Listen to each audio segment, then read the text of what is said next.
ভোটের দামামা বাজতেই দুর্গাপুরের রাজনৈতিক পারদ চড়তে শুরু করেছে। ১ নম্বর ওয়ার্ডের রঘুনাথপুর এলাকায় তৃণমূল কংগ্রেসের দেওয়াল লিখন এবং পোস্টারে কাদা রেপে দেওয়ার ঘটনাকে কেন্দ্র করে ব্যাপক উত্তেজনা ছড়িয়েছে। তৃণমূল নেতৃত্বের দাবি, রাতের অন্ধকারে অত্যন্ত পরিকল্পিতভাবে তাদের নির্বাচনী প্রচার নষ্ট করা হচ্ছে। পোস্টার ছেড়ার পাশাপাশি দলীয় পতাকার অবমাননা করা হয়েছে বলে অভিযোগ।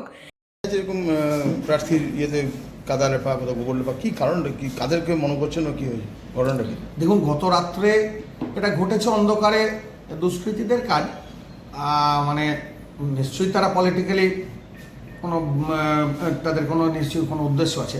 আর যেগুলো যেগুলো ঘটছে এগুলো তো পশ্চিমবঙ্গের কালচার নয়। এখানে গণতান্ত্রিক পরিবেশে, বিশেষ করে দুর্গাপুর শান্তিপ্রিয় জায়গা, এখানে সব দলের প্রচার থাকবে, সবাই প্রচার করবে, যে যার মতো মানুষ বিবেচনা করে ভোট দেবে। তো এই ধরনের নোংরামো যারা করছে, আমার তো মনে হয় যে লড়াইয়ের আগে তারা হেরে গেছে এবং এই ফ্রাস্ট্রেশন থেকে এইগুলো করছে।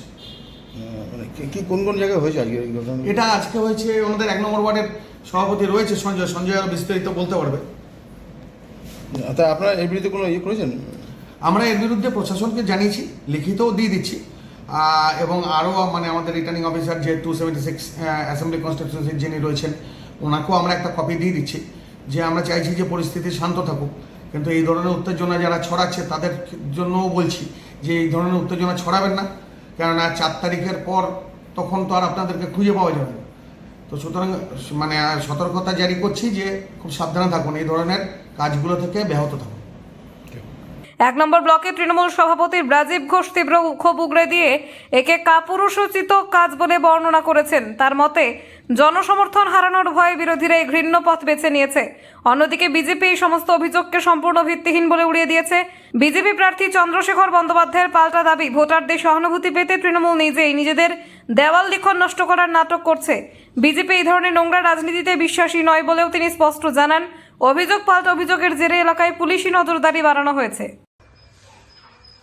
তৃণমূলের সংস্কৃতির সাথে বিজেপির সংস্কৃতি কোনোদিন মিলবে না। আড়াতে আমাদের প্রায় 12টা ফ্লেক্স ছেড়ে দেওয়া হয়েছে।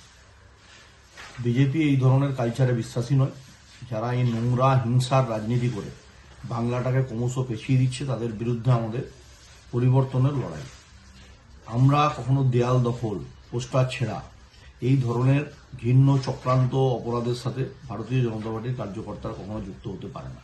কারণ ভারতীয় জনতা পার্টি দেওয়াল দখল বিশ্বাসী নয়, মানুষের মূল দখলে বিশ্বাসী, মানুষের হৃদয়ে থাকার জন্য বিশ্বাসী, মানুষের হৃদয়ের ভালোবাসায় আমরা নিজেদেরকে সমৃদ্ধ করতে চাই। তাই এই ধরনের যারা ঘৃণ্য অপরাধের সাথে যুক্ত, এটা তৃণমূল ছাড়া অন্য কেউ হতে পারে না, সম্পূর্ণ গোষ্ঠীদ্বন্দ্ব হবে।